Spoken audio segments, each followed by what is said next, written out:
For the next 5 weeks, my mates and I are taking you on an incredible adventure. We're cutting up north through the deserts of Victoria, heading west onto the border and heading south as far as the ocean. This is the Your 4x4 Border Track Adventure. I'm Simon Christie, come along for the ride.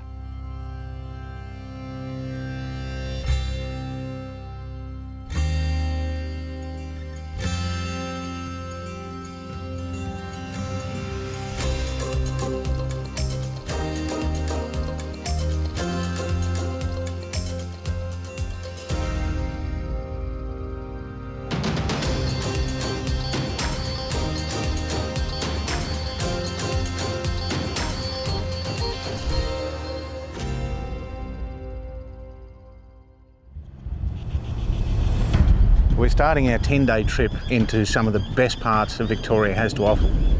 National parks, some state forests. Lots of sand, lots of desert conditions, some really interesting four-wheel driving. We're mainly concentrating on the border track on this trip. It's the infamous border between South Australia and Victoria. Clearly state at the front that it is unmanned, that it is not graded in any way, it's just left as it is. It changes. You've got red sand, white sand, hard-packed dirt. This is exactly what we've come here to do. Things really amped up. Now we're getting into the really fun stuff. Monstrous big uphill sand climb. It must be one of the highest spots in the area. A number of paths to select from. The hill was very soft and powdery. The cars were working to get up there. The up, down and side to side, it just seemed relentless. We discovered some enormous holes. There were bog holes that swallowed up the big Iveco. Wow, were they deep. And I looked to the right and I couldn't see anything, it was just wall.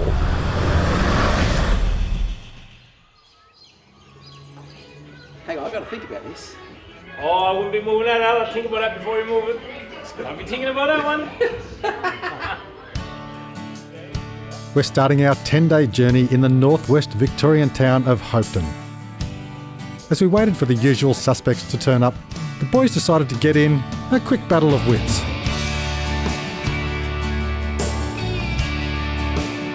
We're in a small town called Hopeton, an absolutely beautiful area. You've got Lake Lascelles behind us, which is right on the outskirts of town.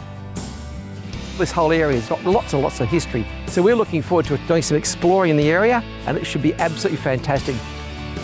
And we're out where I really wanted to go for a long time. It's been about 10 years since I've done the border track. The border track's iconic.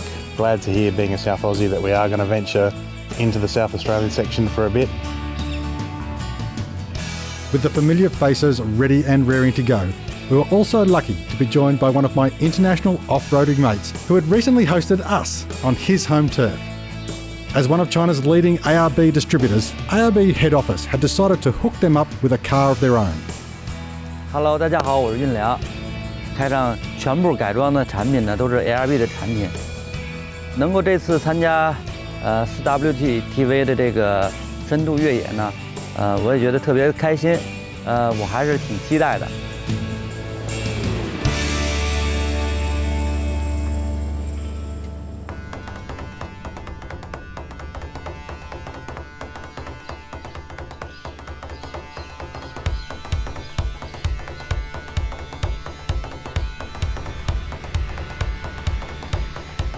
The last trip we did was a Victoria High Country.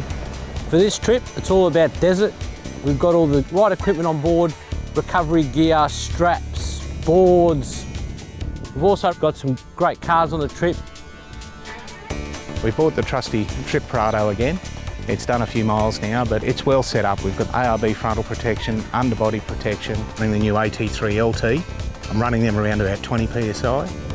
My car, as you can see, it's been on a few trips. It's set up the way I like it, most importantly with a canopy. I've got it packed up to the brim. More than likely someone might have something else that needs to go into the back. We're also running Narval 215s on the front LEDs and a light bar on the roof, which is just going to light up everything.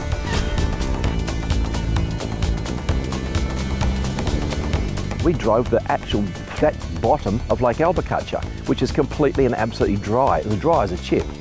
You could see the sheep prints, you could see obviously the emus and all sorts of other prints all around the bottom of that lake. It was quite amazing to see the dry lake bed. It fills up about every 27 years. It's been dry for 25. It was very soft and powdery in the middle, so if you weren't careful, you could actually get yourself stuck. It certainly wasn't wet.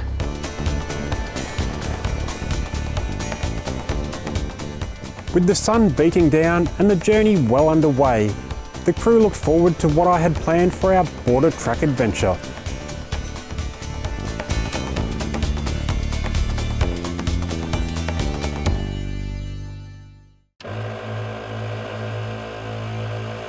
Next on the itinerary, I had the convoy hitting the sand for the first time.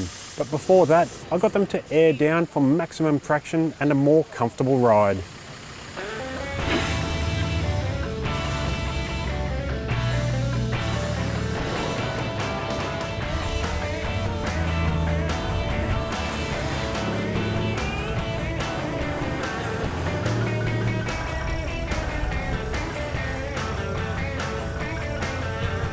We had to tackle that amazing pellet track. Now, pellet track is not typical of this sort of countryside here. It is a sandy track, but there is literally thousands of corrugations. And the corrugations aren't close together like but they're metres apart. So it's like going over the ocean, over the waves, up and down, up and down.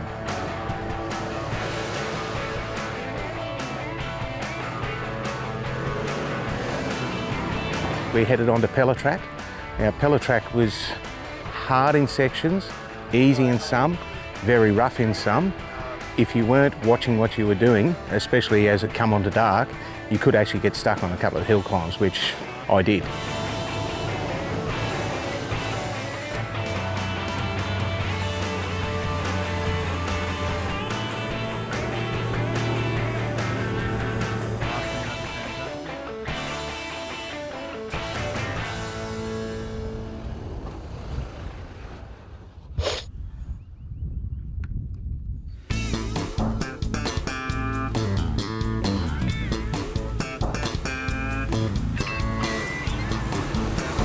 Unfortunately, I had a few issues with my ute. Driving up along the tracks, a couple of ruts, it wasn't a really bad track, but unfortunately I did snap a shocker. Lurch had a minor problem with the shock absorber. And this is something that can happen, obviously, even on well-prepared vehicles and with everything done right.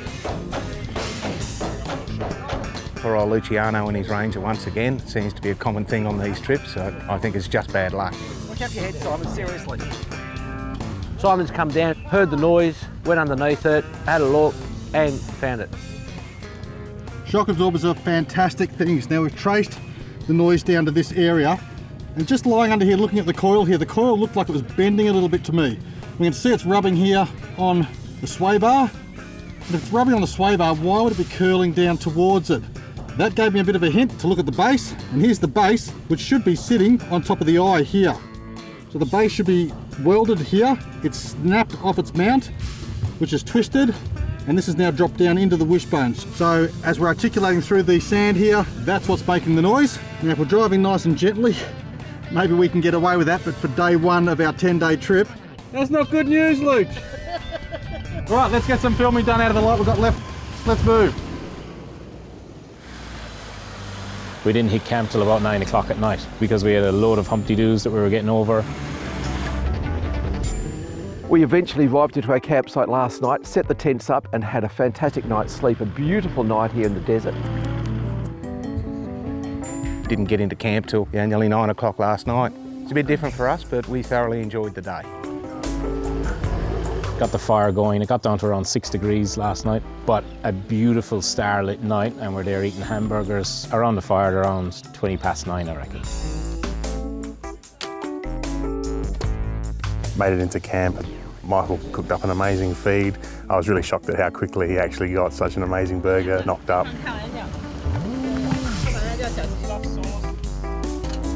So we got 17 people on this trip, a lot of people to feed. And typically we got a lot of cooking on this trip because out in the desert, there's no drive-through. So I can guarantee I've got a lot of food to produce. Lucky I got trusty Luciano who'll give me a hand. It's a lot of fun actually, I enjoy it. Mike's already got his menu planned, but I've got to say, his food is spot on. For an Italian, I'm impressed.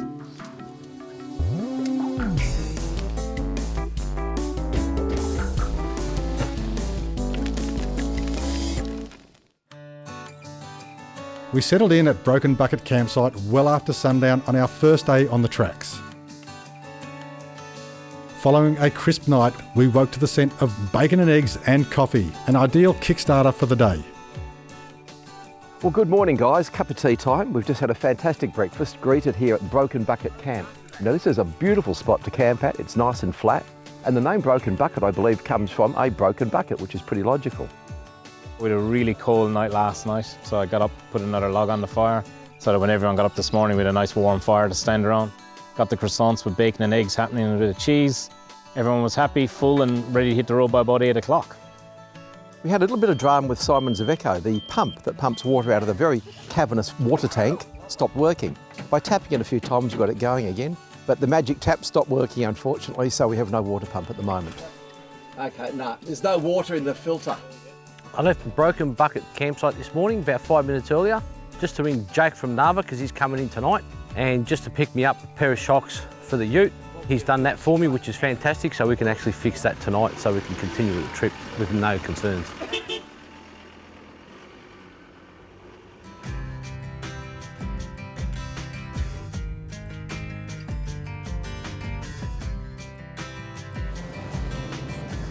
We left camp this morning actually on time, which is great. But we did quite a bit of distance on a main dirt road, around the 80 kilometres an hour, before we hit the tracks.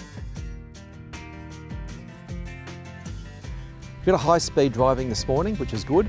Then down to more of the, again, more humps and bumps and lots of it. This area is Weeperfield National Park. We've been to Lake Albocatcha. This area is really, really pretty. Simon actually said to me 2 days ago when we were doing our shopping, he said, Mike, what are you going to do with all those eggs? So I've got about 9 dozen eggs inside in the car, not one broken. I met everyone back at the Big Desert State Forest on Brush Cutter's track. And from there, we did the same type of track that we did yesterday, but softer sand, a few more hills, a couple of low range points, but it all went smoothly.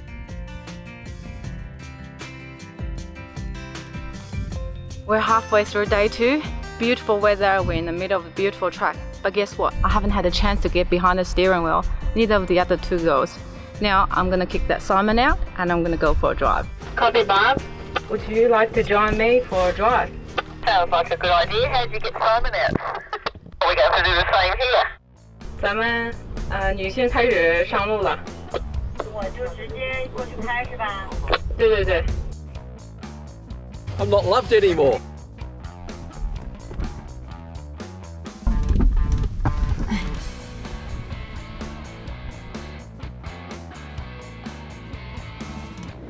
Sorry guys, once I start I can't slow down. I'm trying to avoid the track because the track's a bit bumpy.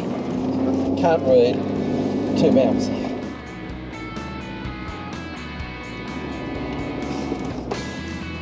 Eleanor, stop reading, it's too bouncy. Make sure Alan takes some photo for you. That's what the other 2 husbands doing. Let me know if it's too bumpy.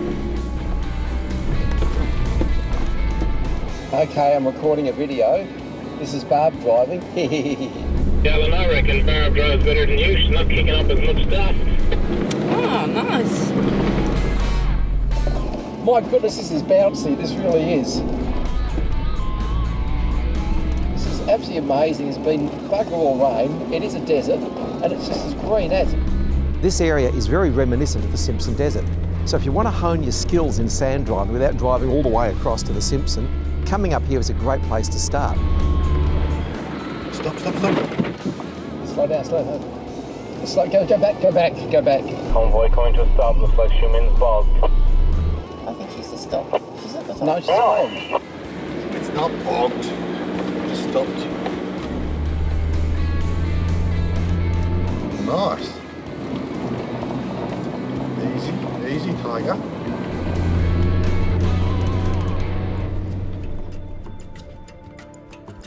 Pulled up for lunch in a beautiful little spot, and just up behind us there's some quite massive hill climbs that we're all going to have a bit of a go at and see if we can make it to the top. Now, for those of you who are regular viewers of the show, you'll recognise those 3 dunes. They're the dunes that beat us last time. We're actually quietly confident we might have another crack at these today.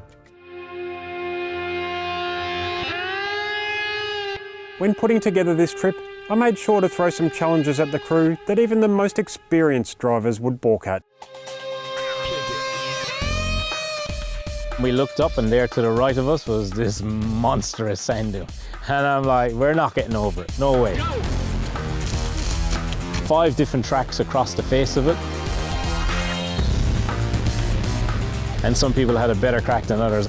Al's about 2/3 of the way up and he is stationary. It's not happening. 反正我就尝试了用高速四驱，用低速，反正各种各样的都尝试了，把差速器锁打开，把防侧滑打开，然后到了很远再去这个往上爬。Here we go again.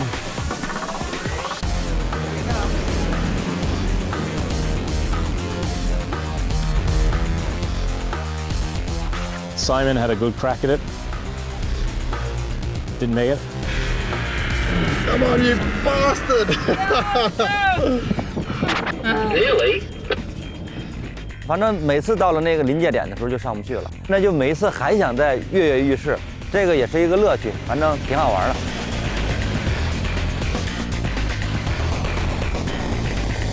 My old mate, chocolate eclair man Alan Johnson, decided he'd try it a different way, put it in low range. I'd say him and Simon were neck and neck of getting up there at a low crawl pace. Go Mike, go Mike, go. I was getting off this mammoth mountain of a sand dune. He's digging. He certainly moved a lot of sand. And of course what happened? I got bogged.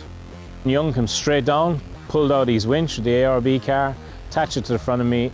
2 minutes later he popped me out of the hole I dug myself into and away we went. Looking at the sky here, it's grey and it's overcast, and we actually have accommodation tonight. We do, however, have a little bit of bush mechanics to do on the carryboy car. We've got to put some struts and shockers into that to see if we can get that running up again perfectly. So a little bit on our plate, but quite an exciting afternoon, looking forward to it. We finished up at Jacob's Well Retreat after our big day. It was good because I had a solid car park, so I could park up the ute and do some urgent repairs that needed to be done. Stephen, can we borrow your jack, please? Yeah, sure, no worries. Al, I'd like to have a quick pre-look at this and maybe get as much work as we can done in the daylight. Stripped in definitely, so Jake gets there. That should be connected firmly. Have a seat, Al. This is all the fun of the fair, isn't it? Actually, do we need that? No, we don't need that one off at all. We just need that one, don't we? I thought you've already broken that. Yeah. Yo! Where'd the nut go? Okay, gently, gently. Yes! That's the master moment. We filmed that, I hope. Jake arrived and brought in with us the parts to fix Luch's car, which worked out really, really well. Big Jake, hello. Good to see you. How are you going? So I rolled into Jacob's Well Retreat last night at around 6, so just on dark. Jake's new car is something special. It's one of those Raptor things. The suspension on it is supposed to be worlds above everything else. I cannot wait to see what happens when he gets it airborne, see how well it lands, see if the eggs survive in the back or anything else. Yeah, you can see what we've already done to one Ranger. No, no. I know. Let's hope that fate doesn't come to me. So where do you want me to pull up so I can distribute the different pieces? Oh, look, you can park just over here. Yep. I got a bit of a mayday call just before I was leaving. Luch spent most of yesterday crawling along, so I needed to scooch off and pick him up a new front shock for that. With the crew that we're with, everyone's willing to lend a helping hand. It's like a brotherhood. One for one. We're going back up again. Straight up. Look at that, bloody awesome. Oh, close, but no cigar. Keep going down. Down a bit more. Coming. Keep going down. Yes, the nut. Where's it? I don't know. All the way down. CV seems good. All turning okay? After a long night on the tools, we all headed to bed exhausted, except for Luciano, who headed out to test our car park repair job.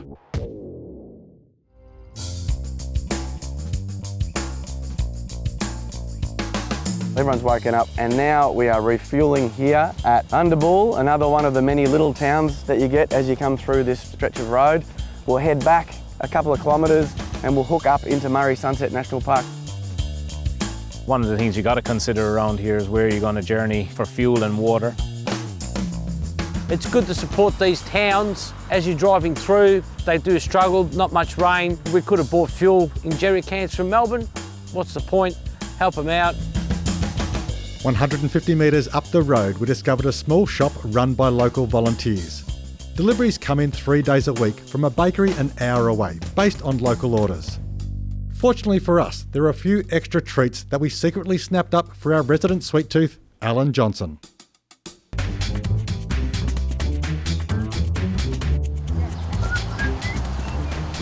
Go and tell Alan Johnson. This morning when we left Murrayville, we had a good trek on the bitumen, so obviously we aired the tyres back up because the last thing you want to do is overheat a tyre. Within a couple of hours, we're back on the tracks again. What we've done with our tyre pressures, because we're doing a combination of gravel road and soft sand, around that 22 pound, it'll get us through both situations. Not too fast on the gravel road to keep the heat in the tyre down, but low enough to give us traction in the softer sand. This happens to be the maiden voyage for the Narva Raptor, and I just thought it'd be a good opportunity to give you a bit of a rundown on what we've done to it and how it's performing to this point. So one of the first things that we put on this vehicle, a set of these Cooper STT Pros. Absolutely magnificent. They were on the last Narva Ranger that we had. And we've got all our laserette switches in here along with sockets. We're yet to get a bull bar on this thing, so we've had to put lighting elsewhere. We've got 2 of our double row Explorer LED light bars up the top. We've also put a couple of these work lamps on the side, and these just flood the area. From our last trip, we did that amazing kangaroo track. The consequence of kangaroo track is we did some significant damage to the car in terms of scratches and tyre damage. I've polished the hell out of the car. Didn't make the scratches go away, but it looks a lot better. The tyres are still the same tyres, and my goodness, what amazing tyres. They've survived kangaroo track. On this trip, my GPS navigator has failed miserably because it hasn't been updated for so long, so Barb's got the iPad along. Tell you what, having a personal navigator is much better than that synthetic voice. A lot more fun, something to talk back to. Anyway, great trip, looking forward to having time with Barb. Get up and find you in the hut, but I was quite surprised to see the fence still standing. Barb's so excited. The car's so comfortable, she's fallen asleep. I wasn't asleep, I heard you talking still. The Murray Sunset National Park is going to be fantastic today. It's got the pink lakes, it's got the dunes. This time of year, April to October, is the perfect time to visit. It's one of the largest national parks in Victoria. It's supposed to be really nice up there. We're going to get to see a few pink lakes, which I'm looking forward to doing. Considered to be the centre of Victoria's outback, the Murray Sunset National Park stretches from the Murray River in the north to the Pink Lakes in the south. The bed of the lakes is solid salt and get their pink colouring from a species of red algae that grows in the clear, salty water. The park is one of the few remaining semi-arid regions in the world where the environment is relatively untouched.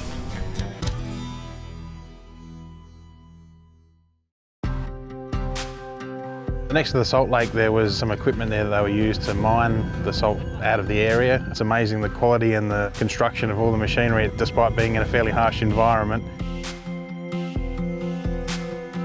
A couple of stacks which were old salt stacks that had gone hard and they actually look like rock. But it was very fascinating to look through some of the equipment they used, and that equipment was from back in the 1930s, 1940s, drawn originally by bullocks and horses. From there, they then brought camels in, which they found were more efficient. I had a bit of a history lesson with Al as we went around the area. He'd been here in the early 80s, but it was really good to just have a chat with Al and get his perspective on some of the things as well. This area is a really specky part of Victoria, and it's very untypical of Victoria because it's desert, a bit like the Simpson Desert almost, very different from the high country. Along for the ride on this desert adventure was our good mate Yun Liang, one of ARB's leading distributors in China. Our outback chef Mike was keen to give them a little taste of home. Well, we got a little bit of a surprise, but for the Chinese guests, we got pork spare ribs, which we've done in a travel buddy oven. Bought a couple of noodle packs, but I'm going to put some boiling water into these, a little bit of soy sauce, which I have, a little bit of chili sauce, and I'm going to drop a couple of spare ribs into it. They will love it. Just like China. 麦克，他给了我一个非常非常大的一个惊喜。我当时看见一刹那间的时候，我就觉得，哦，太幸福了。马上就让我更加融合在这个大集体当中。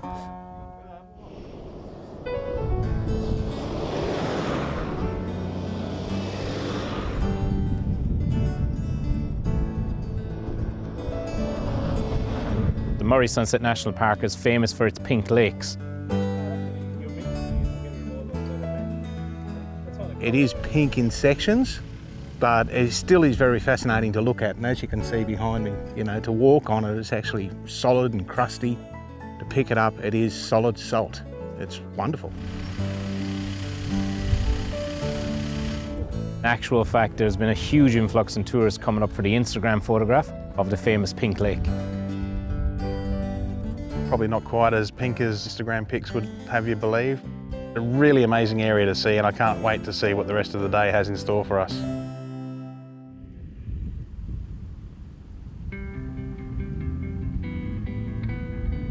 This is treacherous country. You do need to be prepared. Obviously carrying water, food, fuel, all those things are really important. Don't take it for granted because it's little desert or whatever. It's still a desert and it's still dangerous.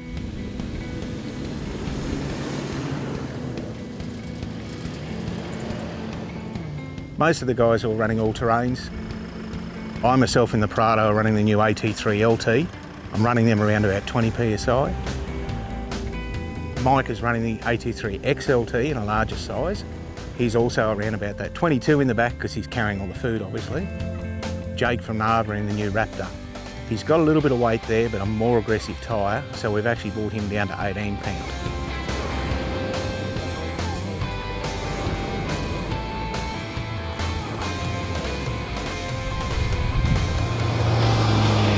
The all-terrains are better for these tracks, but if you are running a more aggressive tyre, you need to reduce that tyre pressure a couple more pound to increase the footprint, because naturally an aggressive tyre is a digging tyre, and it's not what you want on a sandy track.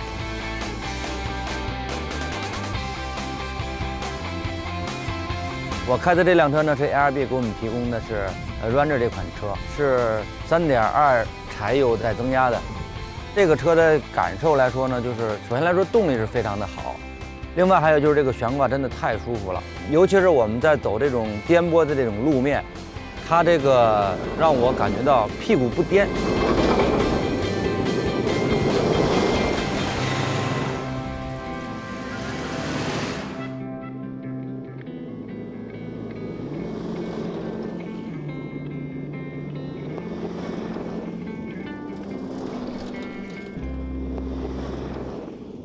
We've done heaps of sand driving, and that's really typical of this area. It's been a very pleasant day, not a hard day's drive at all. Realistically, not a huge amount of Ks, but we've got into Mopo Cut, and here it is. It's about 4:30 in the afternoon, and it's still daylight, which is fantastic.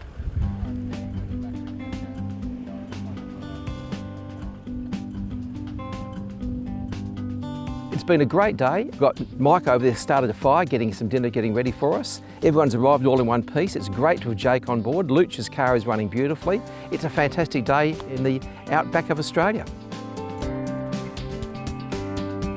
Behind me is Mopo Cut. We've been here a few times before and it's a lovely spot. It's one of those huts that's actually maintained. You could sleep in it if you really wanted to. It's quite clean and tidy, not full of rats, poo and all the horrible things you normally get in huts. Now the only thing a bit scary is over there, but there's some really black clouds. And if you listen to the Bureau of Meteorology website, it tells us we're in for a huge storm tonight. Talk to you in the morning and tell you what happened.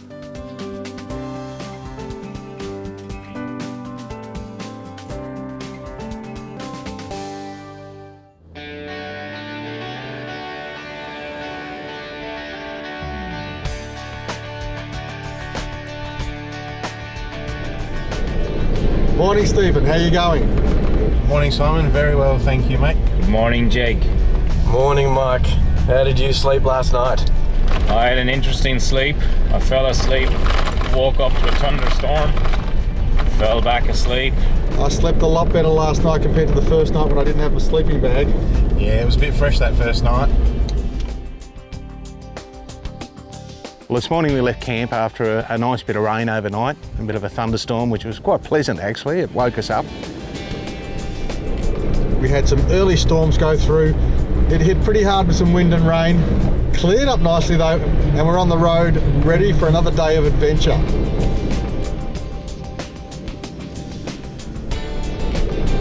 how many hours from Adelaide are we here? Here we're probably about 4 hours from Adelaide, not too far at all. And have you done much driving through this region? I have. Border Track in particular, spend a lot of time there. It's a nice little weekend getaway. Even if I have to work on a Saturday morning, I grab my 2 eldest boys, we jump in the car, we can be at Pinaroo for lunch and then onto the Border Track, and we generally push on to Red Bluff and camp there the night. Feeney's track is long, remote, and the soft sand can be deep in places. The clay parts of the track can become impassable in the wet, and it's been described by many as legendary. Lowering your pressures here is a must. We kept the tyre pressures down. We picked up our speed a bit without going too fast to affect the tyres, but we still had the tyre pressures reasonably low to get the traction, because some corners you actually needed it. You come across some soft stuff. A few mud patches, which a couple of the guys, went through. Had a chance to splash through and make the cars a bit dirty. Give us a challenge when we get home to tidy them up. Bit of fun on our way this morning. We found a few mud puddles. Everyone had the challenge of getting the cameraman wet, and a couple of us won that prize. So I think we'll have to find a few more and see if we can all get a prize on that.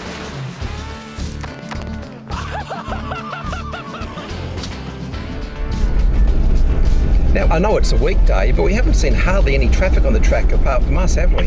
Yeah, just the one this morning, which was a pair of Kiwi tourists. They had a troop carrier that's probably the tallest thing I've ever seen off-road. I'd hate to be doing any side angles, but they were out enjoying the tracks and exploring. Not exactly my cup of tea for the high country, but still probably okay for around here.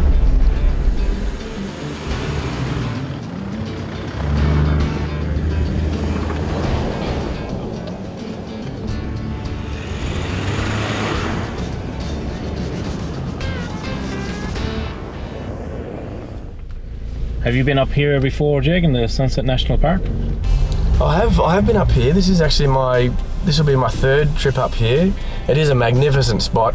So I guess that's what's very unique about Victoria, is you can be down on beaches, you can be high country, and in the instance of this trip, you can be half a day's drive from Melbourne and you're up in desert country. And from what I understand, with some of the material that Danny's supplied us, the Murray Sunset National Park is the biggest national park in Victoria.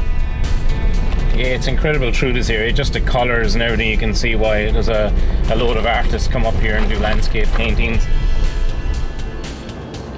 A kangaroo or something on the road up ahead. Could be an emu. We've seen a few of the kangaroos, and you guys are obviously calling out all the other prints that you see as we go along. It's certainly alive with wildlife, that's for sure. Pretty interesting terrain through here. You've got this red mallee dirt, which is almost clay-like when it gets wet. It's quite slippery.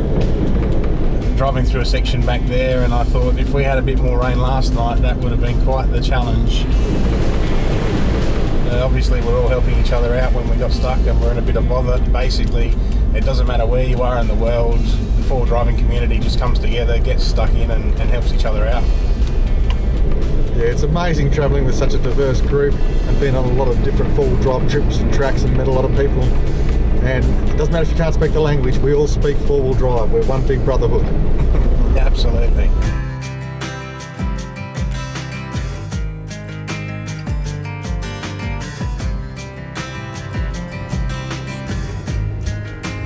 Driving along Feeney's track, the crew decided it was high time to eat.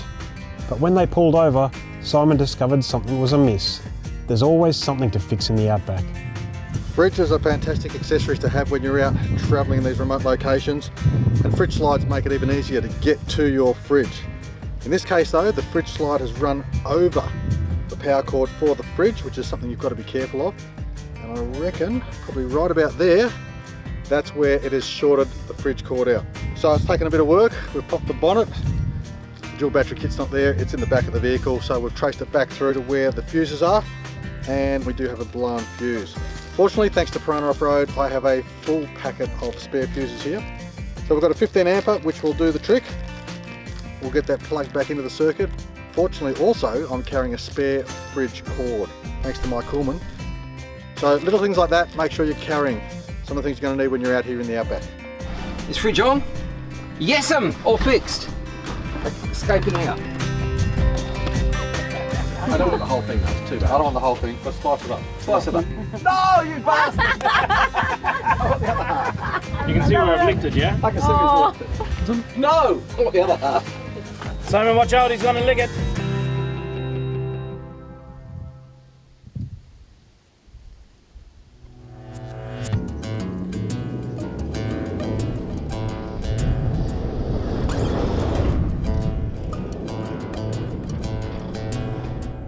Today we did a fair long stretch of track, diverse track, pretty sandy, dirt, curves, there's a lot of straight runs.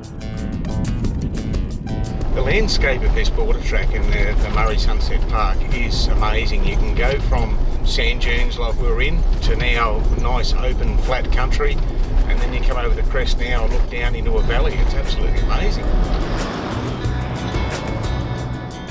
By the way, look at this, we've actually got water across the road here, that's amazing. Yeah, we've gone through a fair bit of water this morning. It's been quite pleasant to do.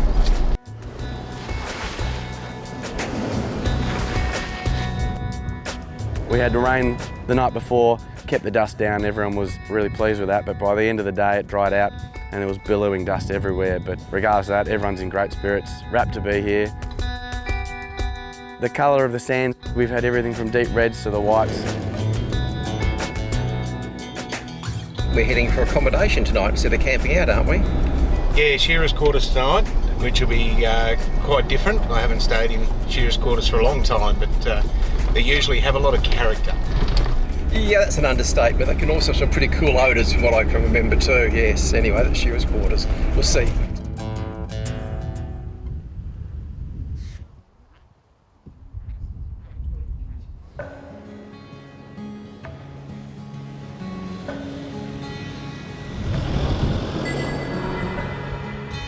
Welcome, here we are to the shearers' quarters. We've just sort of stumbled up to it. Once owned by the Sunset Pastoral Company. Now it's just turned into a sort of hostel-style accommodation. These shearers' quarters actually have security locks on the front to stop bad people getting in. It's like stepping back in time, like 100 years. Very unique, and it shows what shearers lived in back from the 1920s through the 1950s. Look at the lights up there, the LED lights up there. It is in really good nick in there. There's LED strip lighting in there, there's a small inverter, a gas-run fridge. Sleeps 10. Nice kitchen, lounge room. And a floor that goes and creaks as you walk all over it. This is how big the snakes get. There's Rivers.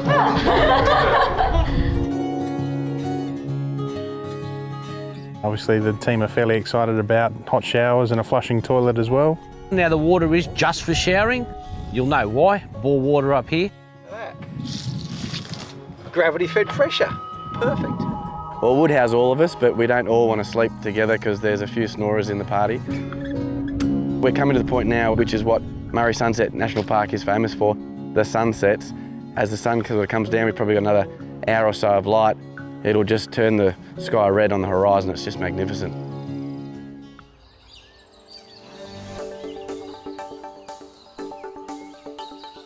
A little bit of an early start this morning, out of camp by 8. That's in vehicles loaded, heading off. Last night at the sheep station, took the role of getting Mike's swag off his roof to set up for him. I let go of one of the strapping. It flicked around, hit the side window, and all we heard was a big smash. So Mick's really happy with me at the moment. Little life lesson, don't try to do good things for people because it just doesn't work. We headed off from camp early and went and had a look at the crater that's nearby. And quite fascinating actually to see this crater just in the middle of a paddock. Completely dry, no water in at the moment, but a really thin crust, and it didn't take much to get down to this really deep, dark, rich black mud. Unfortunately, a few clowns have driven past the no vehicle access sign and actually driven into the crater and got themselves bogged, and they've actually made a bit of a mess of it. Very disappointing to see. You don't drive in places where it says no vehicle access. There is more than enough challenges out here without looking for trouble. And driving through the middle of a boggy, crater, meteorite hole is just damn right silly. Hopefully over time we can educate these people and stop this sort of thing from happening.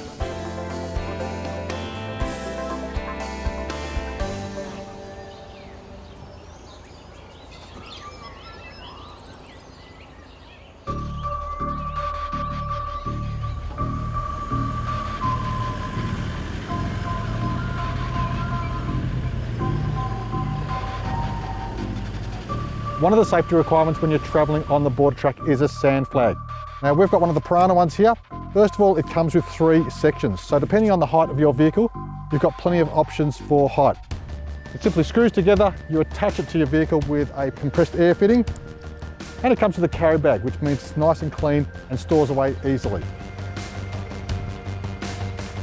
We've all got sand flags in our vehicles. It is a legal requirement here on the border track for safety reasons. So we've all got them fitted and fitted correctly. You need to have the gear, the sand flags, etc. The sand flag obviously gives people an opportunity to see you coming over the dune or cresting the dune before the car gets there. They need to be 2.1 above the height of your vehicle as a general regulation, so that any vehicles approaching from the direction coming, they can at least catch that first just to prevent any form of collision. You must ensure if you're going to travel this area, carry all the proper equipment that you're supposed to.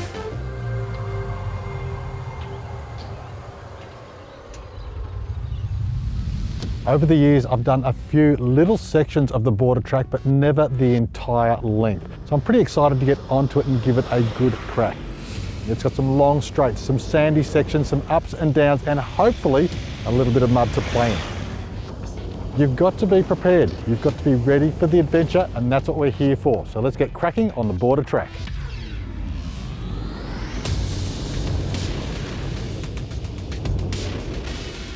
What makes the border track so iconic is its position, the dispute over the border as well, and where it should lie and where it does lie. Being so close to Adelaide, it's probably the closest four-wheel drive track, national park, wilderness area that we can get out into that's not on private property. I've bought the ARB Hilux. It's probably one of the newest additions to the fleet. From front to back, it's got virtually everything that you can possibly ever need. Bull bar, spotlights and winch up front, recovery point, under vehicle protection. It's also got the side steps, the ARB Summit Raw rear step tow bar. This is my first opportunity to get off-road with the Hilux. I'm so looking forward to that.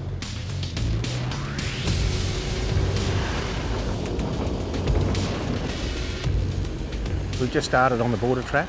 This part of it's just been up, down, a few dunes, a few rocks, that sort of thing. But as we head further south, we expect it to get more challenging. So we're really looking forward to that this afternoon. So far, awesome. Just trying to deal with the dust and keep distance between vehicles because it just finds its way in anywhere. But everyone's all ready to go and raring to get more of the border track under the tyres.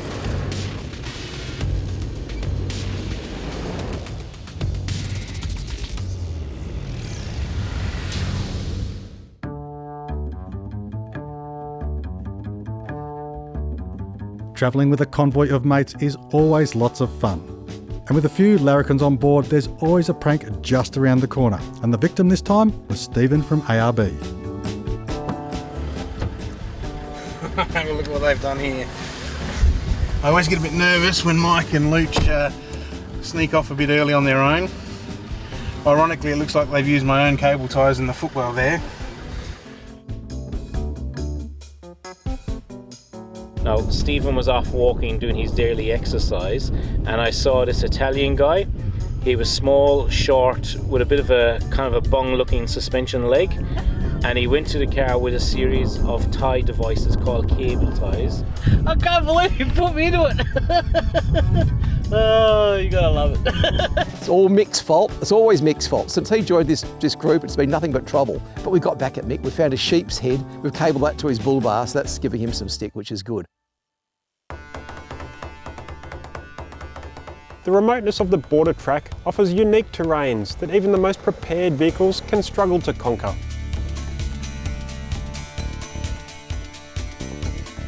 This is the section of border track that I really wanted to get onto. I got stuck on this, made a wrong turn a few years ago, and just set in my mind that we've got to come back and do some filming because this is just sensational.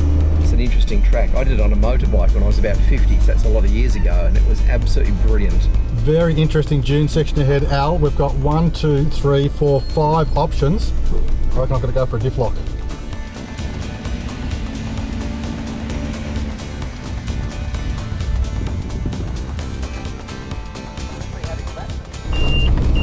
That was easy.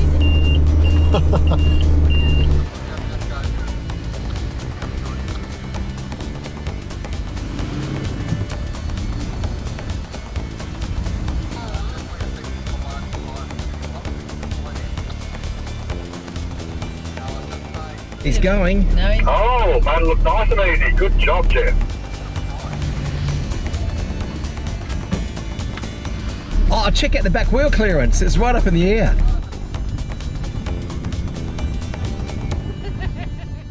We're coming to you, Stephen. I've been waiting for a chance to use this rear winch. Let's see how it goes. I think I've got to get out and have a look at this. This is too much fun.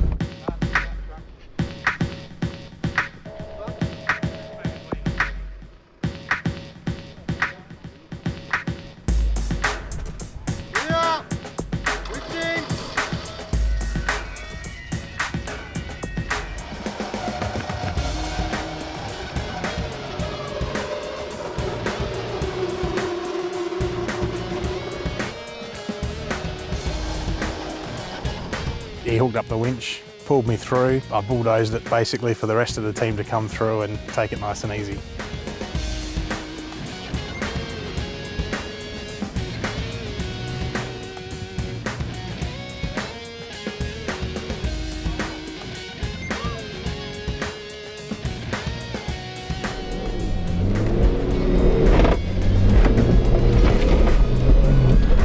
Out of the way, guys!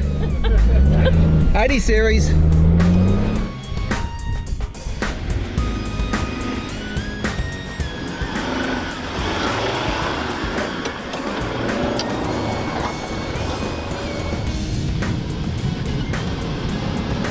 With everyone successfully climbing the sand dune and the day wrapping up, the Your 4x4 convoy headed back to Murrayville, keen for a campfire and the comfort of Jacob's Well Retreat.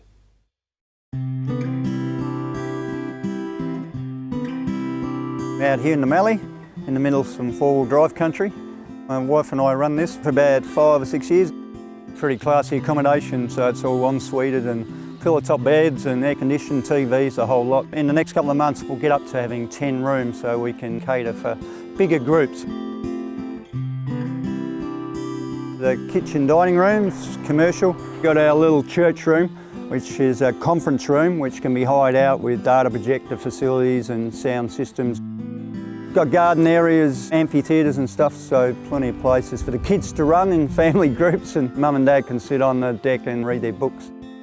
Everyone that comes here said, wow, it's peaceful, it's really quiet and it's lovely in that respect. My wife and I, Faye, we'd love to see you next time here in Murrayville, so pop in and have a cuppa and say g'day, that'd be wonderful.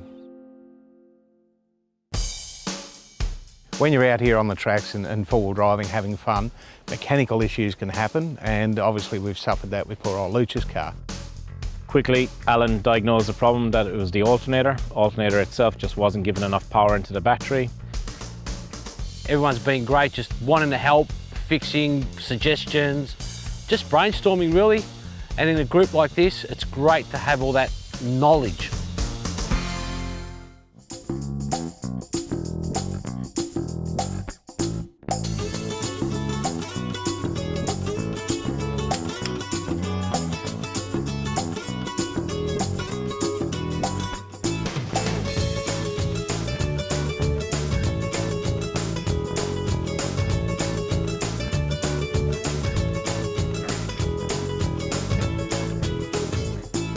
Hey Mike, we've just finished the strut.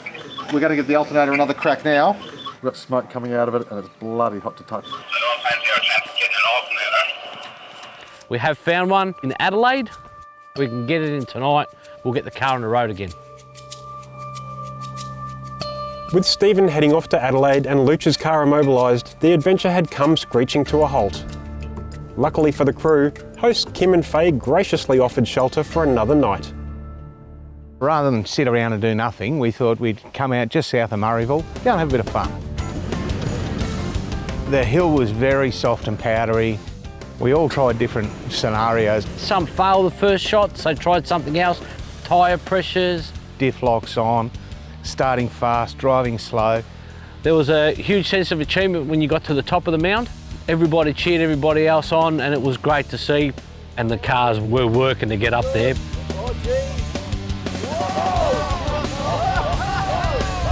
媳妇儿这个她在爬这个大沙坡的时候呢，在国内呢基本上也没爬过这种大的沙坡，但是我觉得媳妇儿开的这个还是挺棒的，因为能有这个胆量嘛，开得也不错。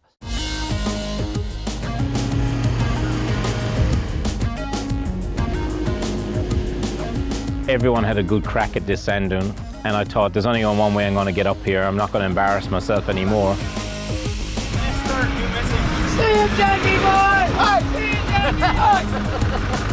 So old Mick jumps in my car as I'm letting tyre pressures down on his car, which he requested me to do. And he flogged it, the Muppet, went up the hill. I'm pleased that he had to go and couldn't get up, but now it's all on me.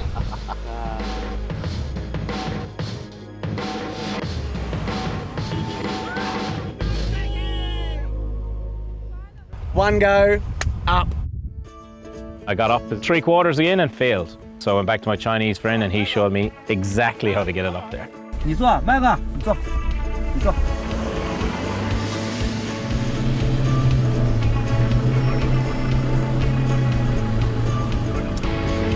没戏。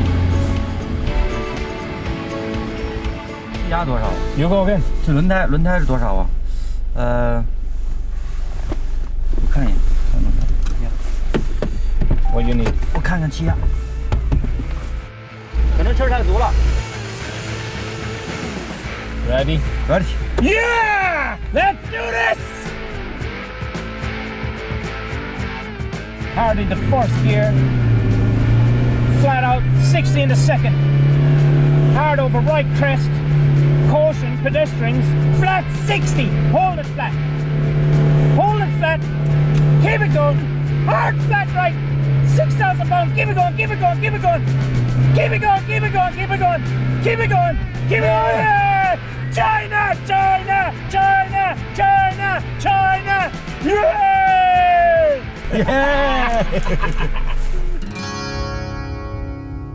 爬这种大坡的时候呢，如果对于一个初学的越野者来说呢，它其实是一个挺大的一个挑战。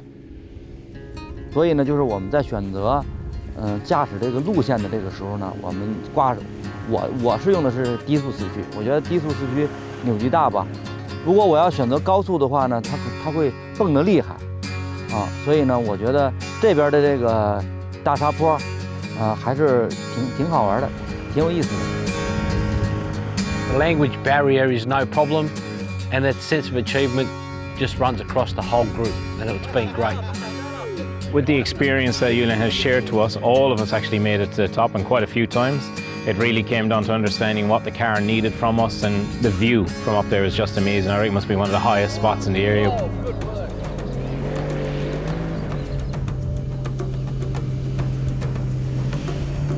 Threateningly low tyre pressures were needed to tackle the soft sand on this tricky hill. We had plenty of fun taking on the challenge to get to the top. However, it was getting down that had us in all sorts. The Nava Raptor needed a tread recovery and the daily 4x4 popped a bead. But with a little bit of teamwork and expertise, we were ready to get back on the tracks in no time at all.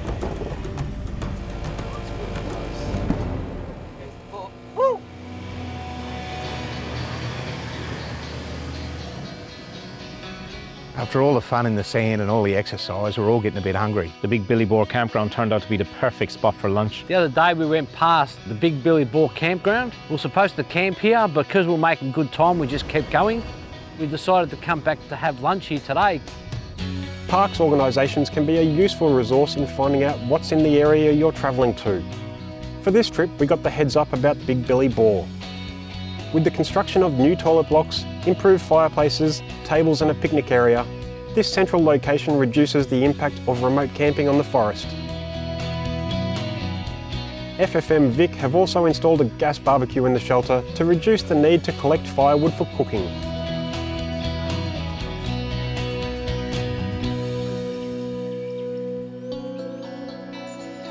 Leaving Big Billy Boar, we headed off to explore Cactus Boar Track, which snakes peacefully westwards, meandering through the low vegetation with a real sense of solitude and remoteness that highlights the vastness of the area.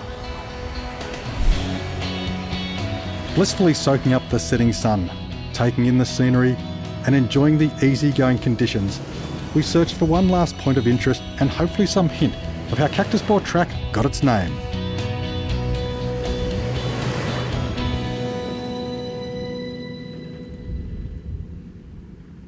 Our little trip, which was basically just doing a big circuit route around, it included Cactus Bore, which was this magnificent spot. Obviously, as it suggests, there was a water bore there. 2 bits of galvanised pipe coming up in an L shape, obviously would have just filled into a tanker. Which originally would have had a bit of a windmill on it. It was still in good nick actually, considering how old it was. We all read the little plaque down the bottom of the Cactus Bore. Magic spot coming on sunset, so obviously this whole region with its sunsets is just sensational. All piled back into the vehicles and soldiered on, and we pretty well carried on into sunset, well into the dark. So I finished the afternoon in Cactus Bore track, which is a beautiful track. The sun was starting to set. It was just amazing coming over the tops of the sand dunes. An amazing experience going through all the undulating dunes and around in the low brush of what this country is like, lit by headlights and dust just coming in. It was a fantastic experience.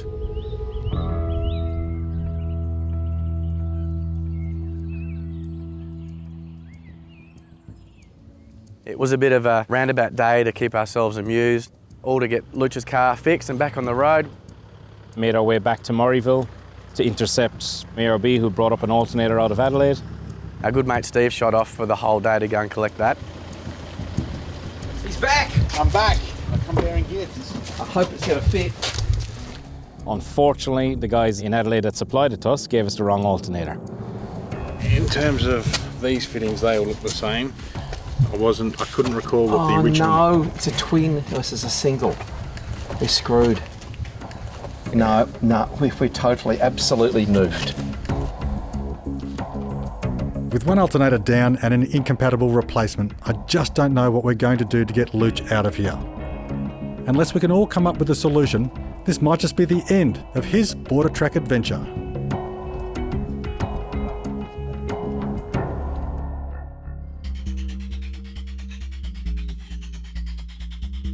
So unfortunately, the alternator that we travelled all the way back to Adelaide to get turned out to be utterly useless. Was off a PX2, despite being told we needed one for a PX1. Alan and Simon looked at it. Unfortunately, it couldn't sort of be retrofitted or modified in any way. We had to make do with the original one.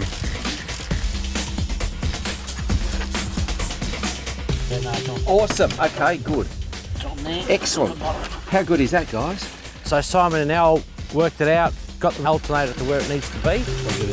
Gave it a really good clean, got it back in and got all the belts back together, got her going, and touch wood, it's going perfect. If things go pear-shaped, we'll hook this up to the back of the Iveco and just Drag it. Skull drag we'll it. skull drag. Luke, you're excited, aren't you?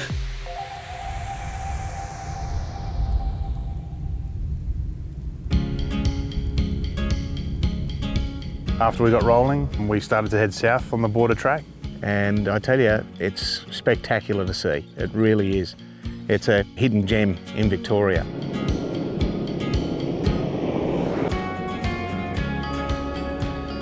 We've just ventured in this morning into Narcat Conservation Area. Absolutely amazing. For most people in the four-wheel drive industry, it's one of their dreams to do this track. It really is really cool. It just shadows the Victorian South Australian border up and down the state. We entered it from north, which you've got to do because it is a one-way, the section that we're on now. That's where the sand flags come in because it is one way. You can just at least see if anyone has stopped over the crest of a hill. And you can see also that there are some people that have come at this more towards the entrance, so I guess, and probably late at night, they have gone the wrong direction, and you can see it because they've dug huge big wallows coming up the dunes, and we experienced them as we came down. But otherwise, it's magnificent. It's all free-flowing, heaps of bumps, heaps of corrugations. Is one of those legendary tracks, and it's got quite a few surprises and twists and turns for you. It is very, very bumpy. The car's not just going backward and forward, you're going side to side, backward and forward, and sometimes nearly all at once. Yeah, you felt like you're on the Spirit of Tasmania on a bad night. I was actually cheating on the Fitbit because it's given a lot of steps that I didn't actually do. That's how rough it is. Which means anything that's not tied down will escape, and it does. Pack it down, bouncing around everywhere. It's only going to get bumpier. Here we go, this will be fun.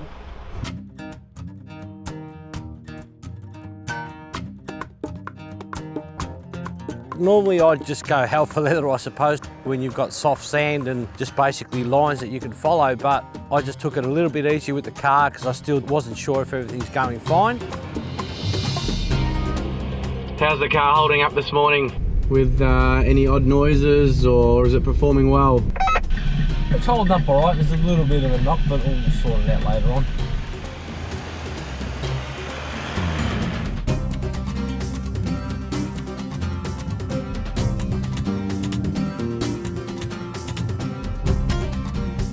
The other thing I guess you've got to know about this track is it is quite remote. I mean, if you were to have a breakdown or something went wrong, like Luch's alternator had failed out here, getting recovery would be very, very expensive. This track is unmaintained. I'm not sure actually what they'd send out to do a recovery other than possibly another four-wheel drive. So you do need to be very well prepared. Do it in groups like we are here. You don't have to do as big a convoy as we are. If you've come with friends, if you ever get stuck, they can pull you out. It is a popular track, but even so, we haven't seen anyone on it today, so it's advisable to come along and do it with mates.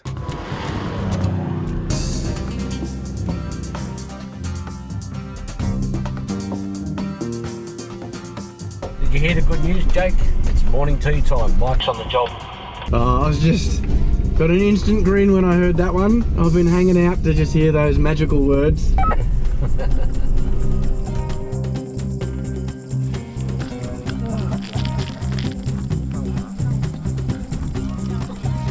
Looking forward to seeing the rest of this. We're about halfway through it. We've got a fair bit to go yet, and we still don't know what's ahead of us, so it's going to be a great afternoon. We're getting the call up now to go and jump back in the vehicle, so I'm really looking forward to seeing what the rest of the track's like. So I'll leave you here and we'll get going. Luciano has been complaining about this noise that he's got in the front of his car.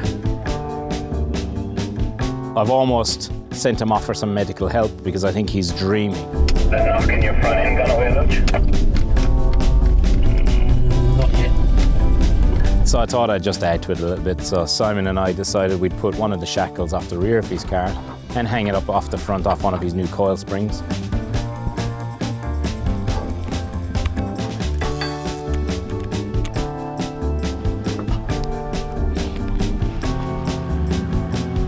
So, you still got a noise? Yeah, it sounds similar to the noise it was doing the other day when it snapped. I'm hearing this sound more than when I'm going over bumps. I'm hearing a lot more.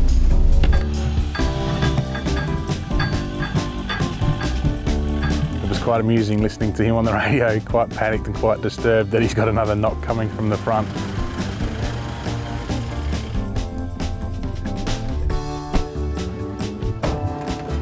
You do that? Yeah, on that side. Yep, I can see it. You see it? Yeah. What's the problem, Luch? It's the arm. It's not the bolt, it's not the U-bolt. Look, Simon. 而小媳妇还没发现出来，那时候我已经笑得我就已经合不上嘴了，都已经。 Can you have a look? It's not this. It's not this. No. It better not be that because I'm going to kill Michael. And when we got out and checked it all out, found that, it was quite a good laugh at the time. That's why you got the camera on the 小媳妇看见之后吧，她也自己大笑。Oh, that's not what cartoon. GoPro sitting there watching it and everyone having a good giggle on my behalf. That's fine.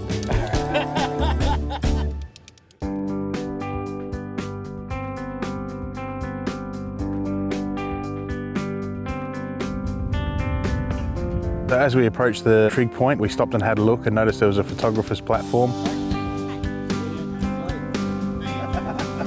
Many of us were up there enjoying the view. And the scenery and landscape around was very, very nice, and you could see for miles. And it showed how vast this area is. The view's absolutely amazing. As you can see, the track, the border track to your left and to your right. Best sight I've seen in a very long time.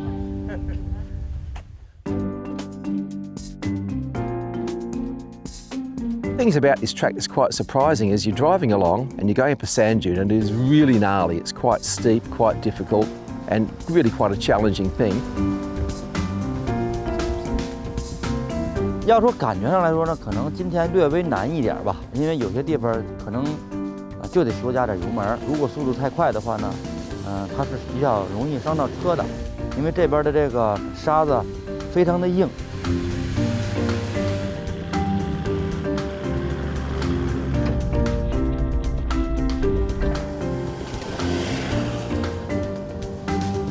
And all of a sudden, guess what? Tennis nets.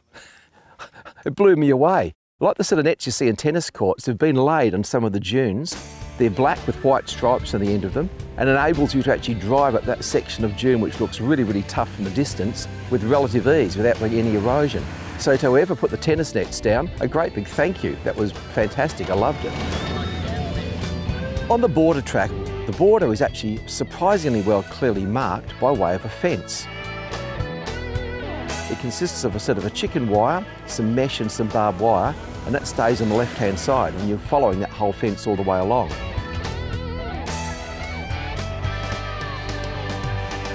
I had a little spot of bother. I think it was Jake left some pretty big holes in the Raptor for me, and with the Hilux and the slightly smaller wheels, I was just on its belly. I think you're stuck. I think you're right, mate. First we deployed the Tread Pros. Made a bit of progress, but as soon as we fell off the end of the Tread Pros, it was on its belly again. There was no traction whatsoever. I came up behind him, winched him backwards, allowed him to get back onto firmer ground. We dropped the tyre pressures down to 14, and away he went straight up the hill. Well, that was a bit of fun, Stephen. It certainly was, mate.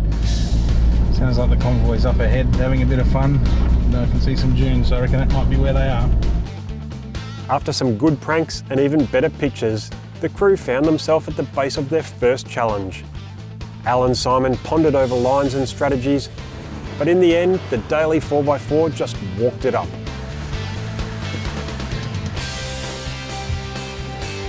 Hopefully it'd be that simple for the whole group.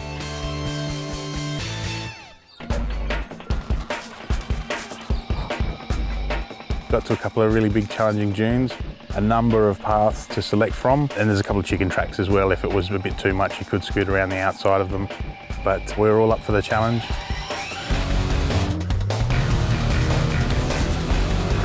A couple of sand dunes, but one in particular, and it had two tracks, one going to the left and one going up to the right. The right one was a little bit more rutty to a degree. I took that one. The car handled it really well. First shot, went straight up, no hesitation. It was just amazing getting up there at a point and knowing that the car could still do it. The boys fixed it up really, really good for me.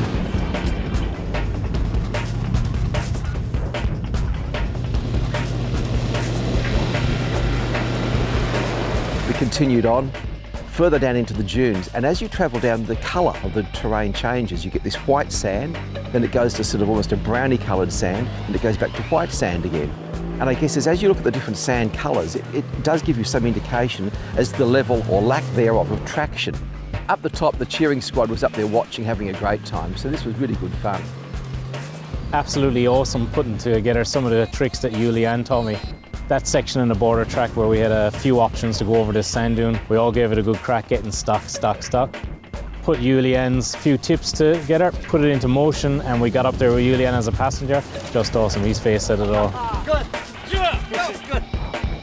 The Chinese have been going really, really well on this stuff. They know how to drive sand. However, on the first big dune, after about 3 attempts, they got so stuck they had to be snatched backwards by Jeff.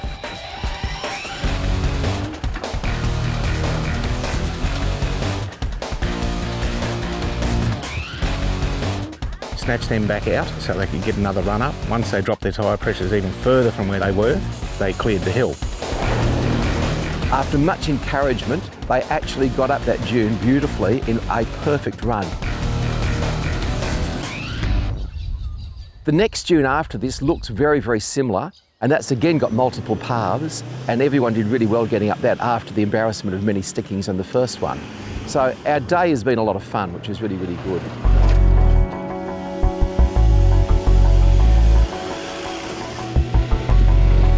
All of us absolutely ravished after the sand dunes and all the effort we put into it. Luckily didn't lose any cars. Whipped up some food for the guys, so they're all sweet and happy and the bellies are full. After making another fantastic lunch for us on the track, Mike had to shoot off and head into town to pick up a window for his canopy. Due to being a klutz, Mick and I had to take off from the group to go and pick up the replacement glass.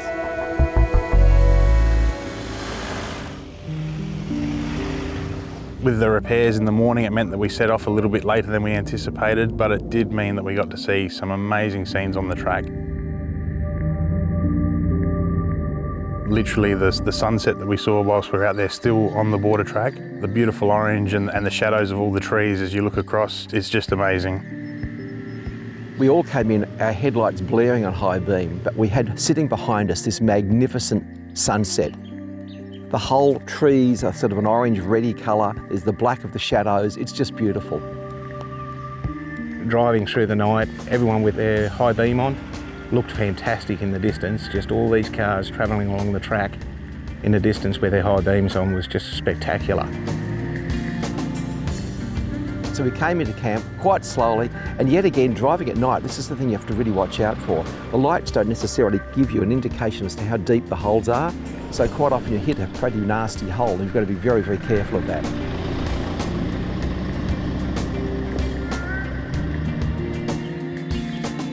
Red Bluff Campground was a welcome sight after a long day's trek, but with the mercury hitting single digits, we were going to need every twig of wood that the daily 4x4 had lugged from the big desert state forest to keep warm and get rested for our final day on the border track.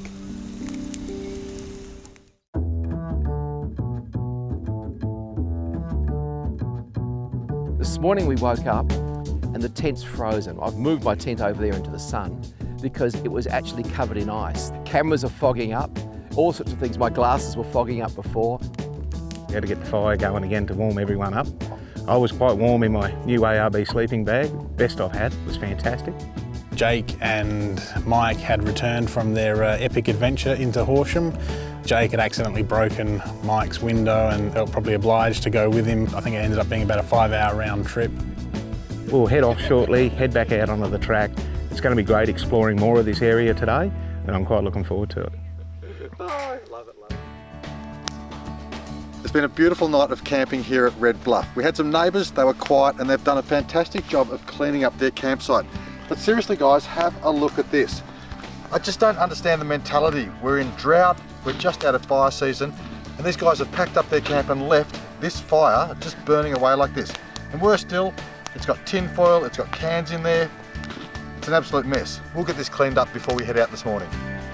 To ensure that a campfire is correctly put out, it's best to use water, which is a hard thing to come by when you're out in desert country.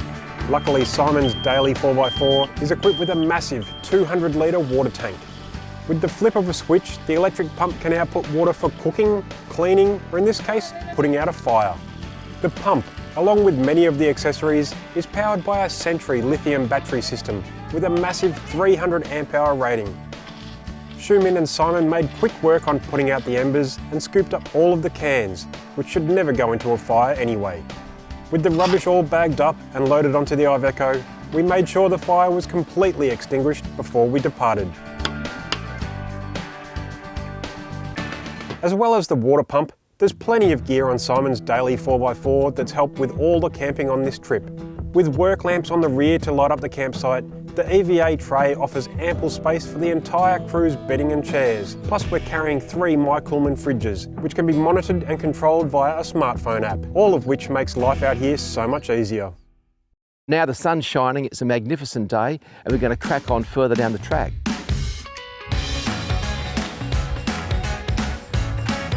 Whilst powering through the dunes to get ahead of the group, the 4-wheel drive TV camera car got absolutely entrenched in the soft sand. In need of a speedy recovery to keep the day on track, this was the perfect opportunity for Simon to test out his Mean Mother rear winch setup.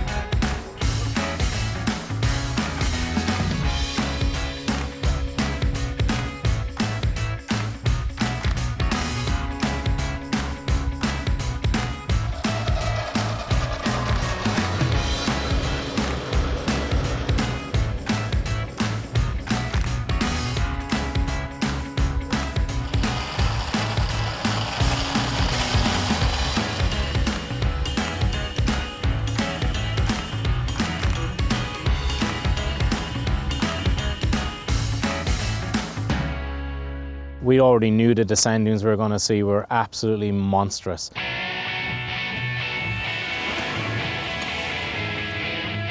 This is probably the most iconic part of the track. It's what people come here to do.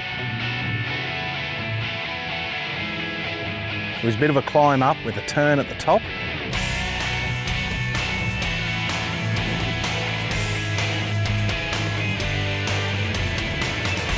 And then we had a double dip.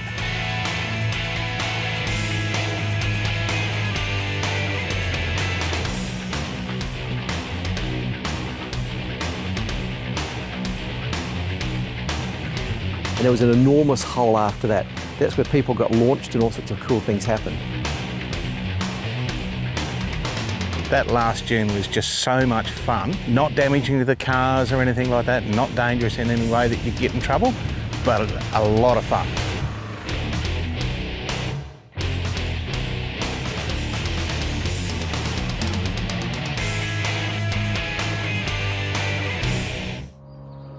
There aren't too many corners on the border track, and as we rounded this last one, we were met by an obstacle that we thought was worth jumping out for a closer look.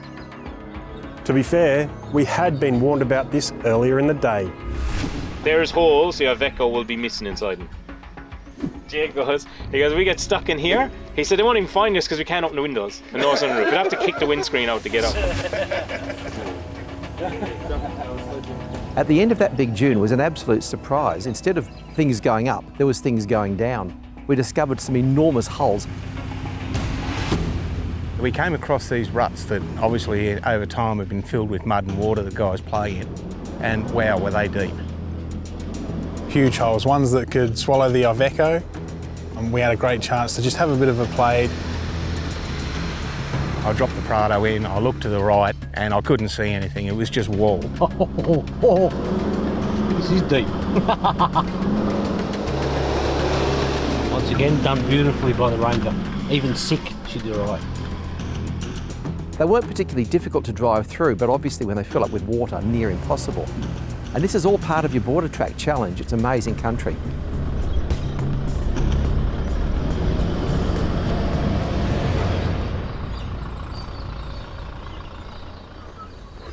Here, Alan, you're the oldest. Oh, thank you very much.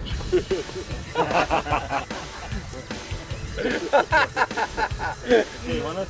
Oh, sorry, that game doesn't work anymore.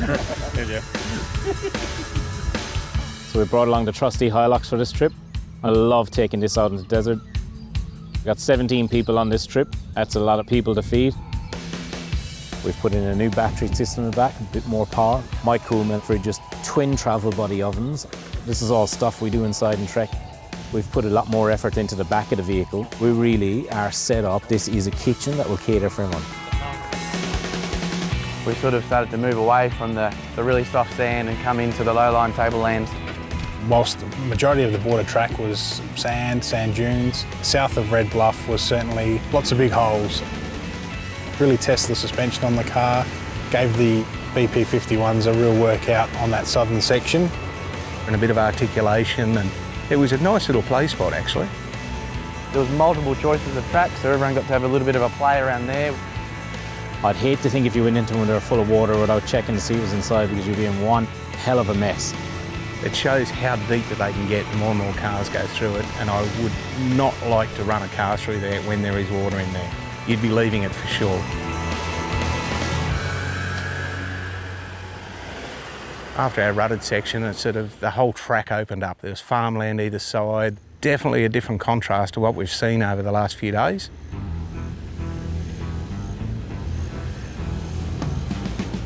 Made our way to the end of the border track, and not far after that, hit the bitumen. So aired back up and ultimately started making our way to the little town of Nelson. With the border track complete and 8 days of sand and desert under our belt, the group was keen for a sea change, so I gave them exactly what they wanted. After airing back up to highway pressures, we departed on a major transit along the border, down to the coastal town of Nelson for a hot shower and a hearty meal. But we just couldn't escape one last car park repair.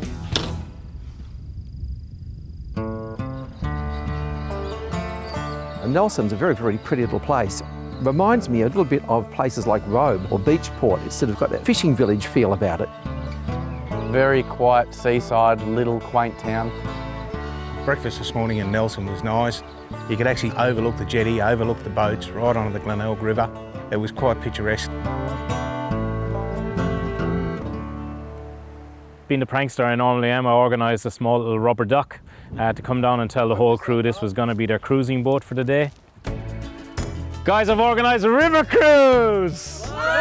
So you all got again can carry at least, I reckon 20. Too small, man. It's not small.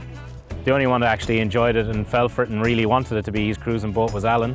Hugwash at your service.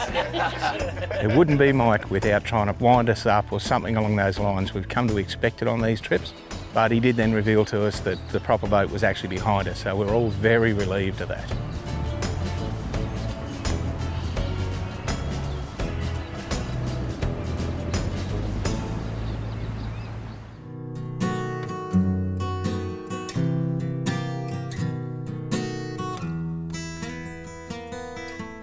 Aye, Captain. We'll be taking the little red boat back with Ben. Arr! Yahoo! Woo! Woohoo! Screaming! Woo! Come on!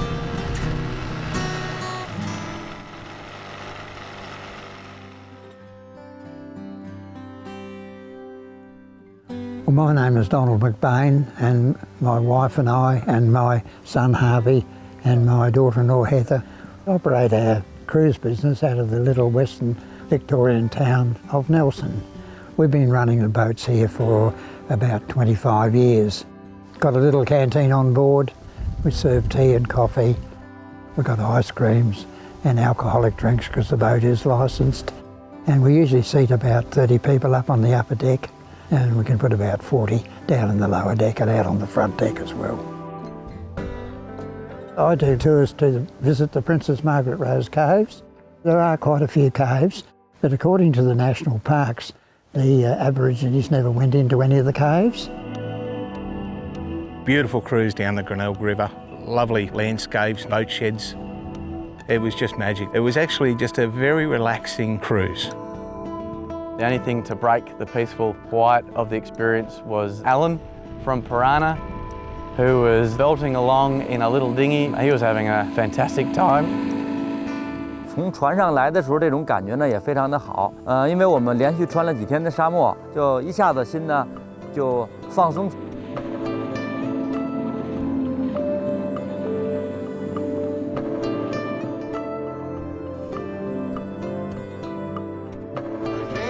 Jake will come lean over and get you, and I'll hang on to him.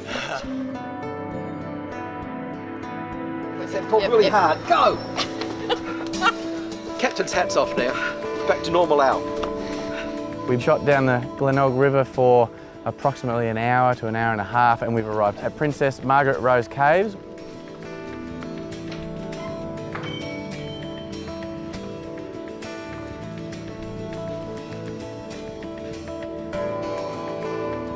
The caves are 800,000 years old, formed by the Glenelg River all those years ago.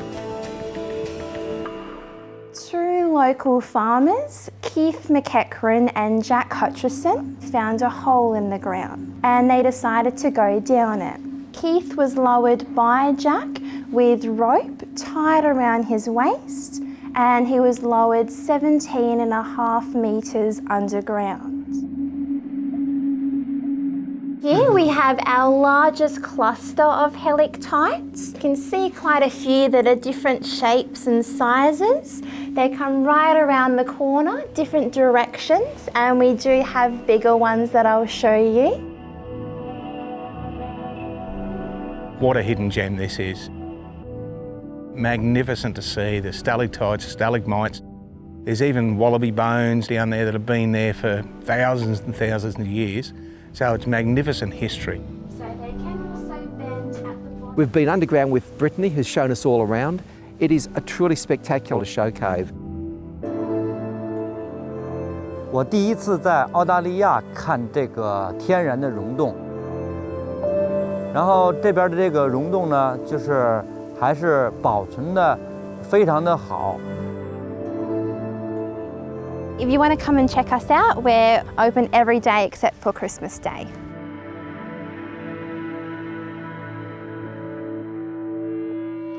I'm really going to get the kids out and get down into a cave.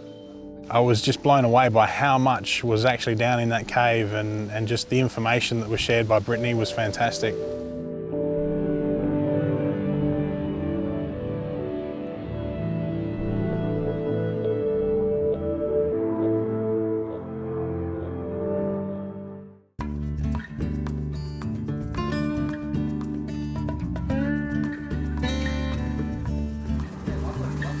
we finished the Margaret Rose Cave walk, which was really, really good. Looking forward to heading back to the boat and a nice leisurely cruise back to town. I put my hand up though to jump on with Al in the little rubber dinghy. Jake jumped on with me, got the boat started, and we headed off downstream. Absolutely beautiful river, the Glenelg River, beautiful and wide. Being a little tiny boat, we could go and check out all the little cave entrances that they told us about. Fantastic experience because it meant we could get right into the limestone edge of the cliff faces. We looked at some of the old shanty sheds and huts and things on the side. We were on it for about an hour to get back to where we'd parked all the vehicles and left the boat trailer. I got ourselves there, and we got ourselves there just in time. Behind us, in our high-speed open boat, was a huge big storm coming in. Black clouds everywhere. Alan and I pulled the boat up, we unloaded, backed the boat trailer in, got that up, tied it, strapped it all down. So that was a really, really exciting run back, lots of fun. Good job. I think everyone on the big boat enjoyed it as well. We'd had a fantastic and exhausting day out on our river cruise, but unfortunately, the time had come to bid farewell to a couple of our crew. A little bit of something different on this trip. We made some great mates from China, Yun Liang and his wife. Being obviously the largest distributor of ARB products in China, it was great to be able to show him what a lot of these products were made for, where they get developed, where they get tested. Great to have such international guests come to our country and see what we do. 然后也让我亲眼目睹地看到了这些在沙漠中间的这种景观、这种植物啊，还有这些动物，对我来说还是非常的享受的。Beauty about it was he actually taught us a lot while he was here. We'd pick up on the odd Chinese and we'd be throwing that in there. Mike was particularly good at that. Two of us were in the car at one stage together, and there was good celebration when we got to the top. 从一开始就是一个朋友一样。其实不只是说跟麦克，其实跟咱们现有这个团队当中呢，我觉得也形成了一些默契，包括在玩车呀，或者说救援呢，到跟车队的这个行驶啊，就是这种感觉，也是非常的好。The language of four-wheel drive is universal. 我觉得真的是天下越野一家人。Lovely to have had them along and make some friendships there, which they've invited us to go over there, which we might have to take them up on that offer. I have no doubt they had a great time and we'll certainly be talking about this fantastic trip for a long, long time.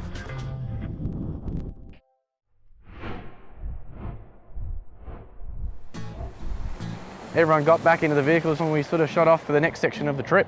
The idea was to head to our campsite for the night. Following the tracks to get down to Pritchard's campground, which is where we were initially going to be staying. We got there, it was a fantastic campsite, really beautiful place on the river.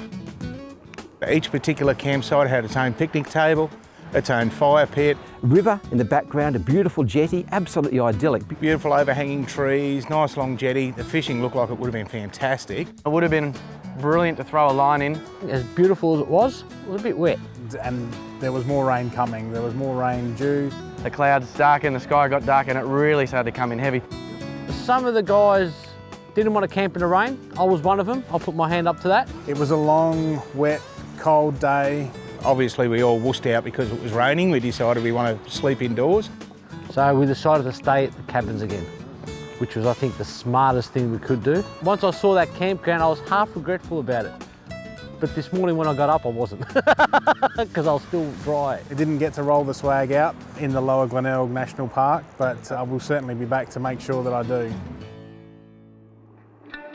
Clambered back into the vehicles and we thought, well, rather than sit around, we keep exploring the area, and we shot off and found our way in through the pines. It was actually quite a pleasant drive through there. It wasn't any difficult tracks, but after the rain, quite soft in a few spots, but certainly a very picturesque drive. And the pines sort of ran all the way along the edge of the Glenelg River for a while, and then we darted into those and had a little bit of a look. Very, very nice, in through the pine trees, coming on dusk. All had our Nava lights on. The lights on all the vehicles have been working a treat. We're all running the LED 215, so very, very happy with those. Dark came on pretty quickly, which made for quite an eerie sight as the rain and the dark clouds and everything coming in. It was fantastic. Convoy rolling.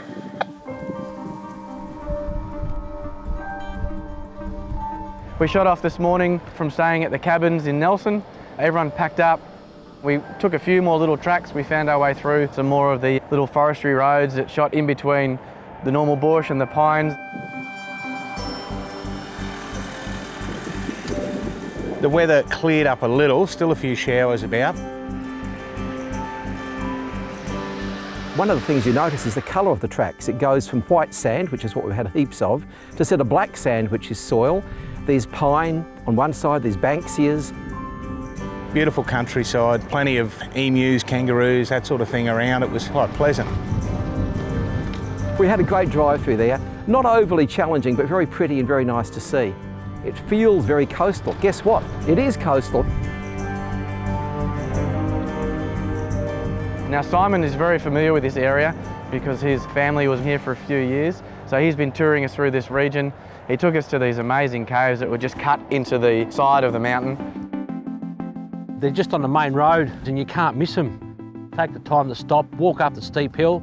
It's well worth it when you get up there, have a seat and just take a look at it. It's just absolutely beautiful.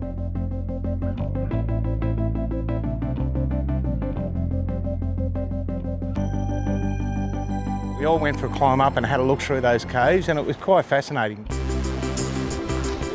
It's like travelling back thousands of years to what the Aboriginals would have seen.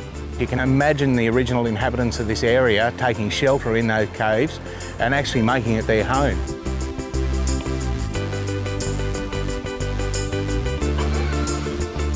Due to a bungy knee, I didn't get to see all the caves, but I got to see a fair bit of them. Climbing in is a bit like climbing into the teeth of a dinosaur, because all these things hanging down. It's really quite specky. I reckon I could sit up there for more than an hour or so just looking out at this beautiful view.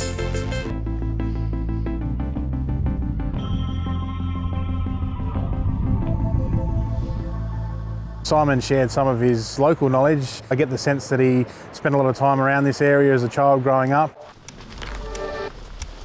Just like at the Princess Margaret Rose Caves, this is that vertical chute. It goes down into the main cavity. It's, from memory, it's about 4 metres wide. Yeah. And it's about that high. Okay. And you've got to slide through. Now, the best part of the day, more caves.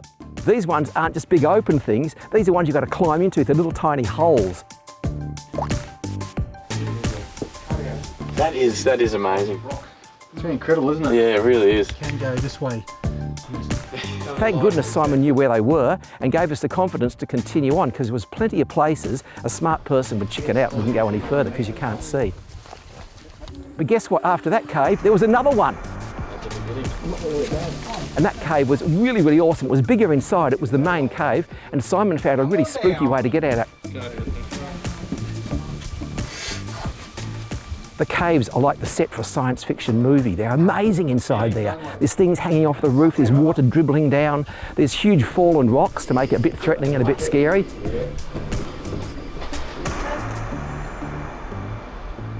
We made our way out towards this beautiful spot where we are here, Bridgewater Bay, which is absolutely sensational.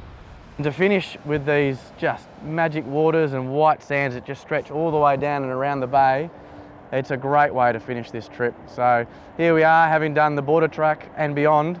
Unreal trip. To go back through the border track again, which I've done before. But I've never done as much of it as we did on this trip. It is a fantastic trip. I really highly recommend that. But always travel in a group as well. Very difficult to travel by yourself in those areas. You can get caught out. Having the guys behind us, I look at them as friends and family. We spend a lot of time together. Mike, if my belly's not hurting from all the food that he puts in it, it's hurting because I'm laughing at the shenanigans. Having Yulian and his wife from China on this trip with us, I suppose, give us a bit of international experience of what they see our country like through their eyes.